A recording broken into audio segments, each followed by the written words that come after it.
जिंदगी एक किराए का घर है, एक ना एक दिन बदलना पडेगा. बदलावं लागणार तर काय याला कायला जपत बसायचं एवढं.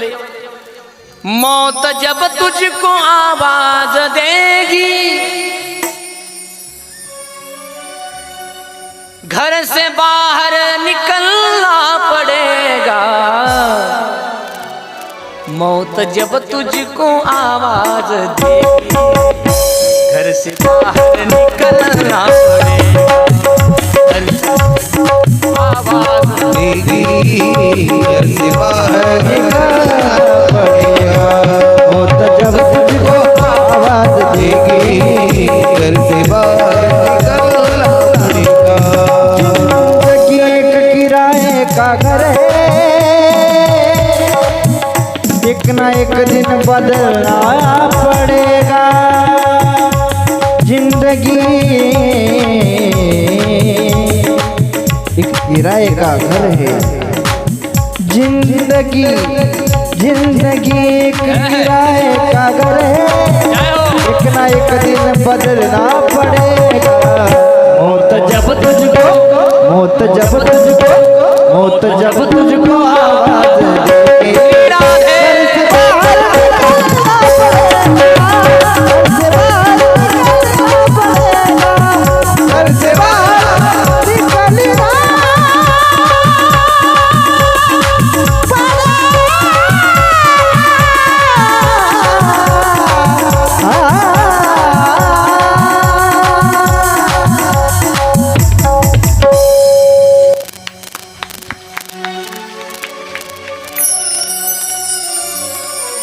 और जिस दिन उसका बुलावा आएगा, तुम कितने भी बड़े हो, कुछ नहीं चलता तुम्हारा. कुठपर्यंत चलतं? जोपर्यंत ही आहे तोपर्यंत चलतं. म्हणून टाळ्या वाजवायच्या, हात वर करायचे. आता नका वाजू, म्हणताना वाजवायचा. म्हणताना असं ठेवताना मग आता वाजवता. जेव्हा चांगलं भजन चालेल तेव्हा हात मोकळे करायचे. है आँख वो जो श्याम का दर्शन किया करे, है शीश वो जो प्रभु चरण में वंदन किया करे. बेकार वो मुख है जो व्यर्थ बातों में, मुख वो है जो हरि नाम का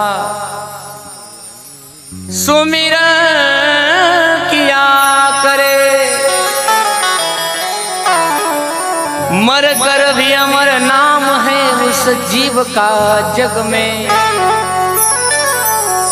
जो प्रभु प्रेम में जीवन बलिदान किया करे. बस खामोश हो जाओ, दुश्मन घड़ी बहुत तेज चल रही है. हे सर्व तोपर्यंत करायचं. जवळ हे सकळ सिद्ध आहे, हात चालावया तव तू. म्हणून संकुचितपणा, कंजूशी नको. कंजूशी व्यवहारात करायची, परमार्थात कंजूशी करायची.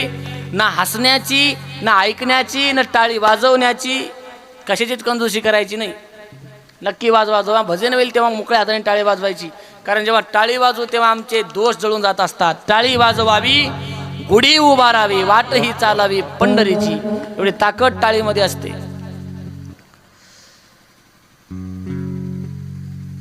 ध्रुवाने मागे तर 36 वर्ष राज्य केलं आणि काळाच्या माथ्यावरती पाय देऊन ध्रुव निघून गेला. काळ काहीच करू शकला नाही. माझ्या तुकोबारायांनाही काळ काही करू शकला नाही. तुकोबारायांनी काय केलं? हा जगा काळ काय, आम्ही माता दिला पाय. वा, ताकद राहते. काळ काहीच करू शकत नाही. आम्हाला मुसक्या बांधून जो घेऊन काळ जातो, आम्हाला सोडत नाही. पण तो काळ साधूला, संताला काही करू शकत नाही. हे गंमत आहे का? एक उदाहरण सांगतो बघा. कुत्रे असतात, कुत्रे पाहिली तुम्ही? कुत्रे सगळ्यांनी पाहिली. आणि ते आपण गावामध्ये जेव्हा फिरतो तेव्हा कुत्रे भांडणं करतात बघा. कुत्रे भांडणं करतात. कुत्र्याचं भांडण पाहिलं तुम्ही?